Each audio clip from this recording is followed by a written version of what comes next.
We have a religion in that there is scripture, and there are questions you're not supposed to ask, and there is original sin. And so, for example, there is scripture. The scripture says that America is based on racism, and that racism is what America is all about today. Now, those aren't indefensible positions, but we're taught now to treat those things as scripture. And so, for example, if someone like Ta-Nehisi Coates at The Atlantic writes a piece called A Case for Reparations, and the main point is to indicate that scripture that I said, then the piece isn't engaged. At this point, what people like about a piece like that, who are members of this anti-racism religion, is simply that it was said and they're hearkening to the proclamation. So the idea that you're supposed to engage or ask questions, or some people might even want to be skeptical, that's considered incorrect. It's considered heretical. Now, this is not a knock on Ta-Nehisi Coates and what he wrote. Right. It's the way the work is supposed to be received, and that also goes for his current book. And I didn't think it was. I thought that the way you did it was just as a starting point, because it Very was. much. You said it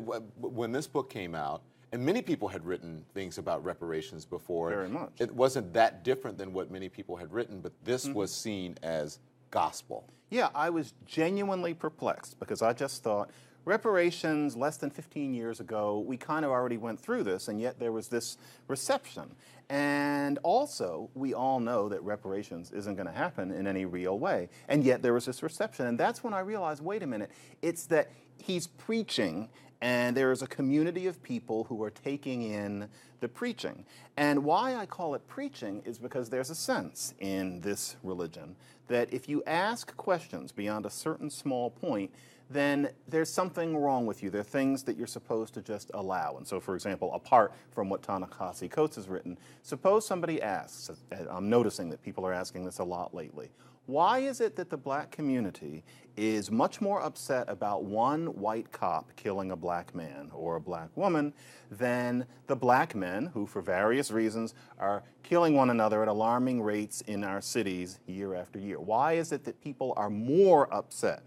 Now, if you ask that question, then you're given half answers. Somebody will say that there's a difference between people doing it from within the community as opposed to doing it as a figure of authority, but What's the difference? that's not a satisfying answer. You might have more questions, but you're not supposed to ask. Or somebody will, like Charles Blow, for example, will say that the people who are killing each other in these communities are doing it within a structure of racism. Now, that's a start, but you might want to say still, why are we more upset at the one white cop? You're not to ask. Now, of course, there are people who do ask, but when you ask the question, you're treated as if you've done something wrong. You've blown on a tuba in church. You're racist. You don't get it. You're not understanding the scripture. You're not with Jesus. That's what it is. You say that it's not unlike religion. It's you must have faith.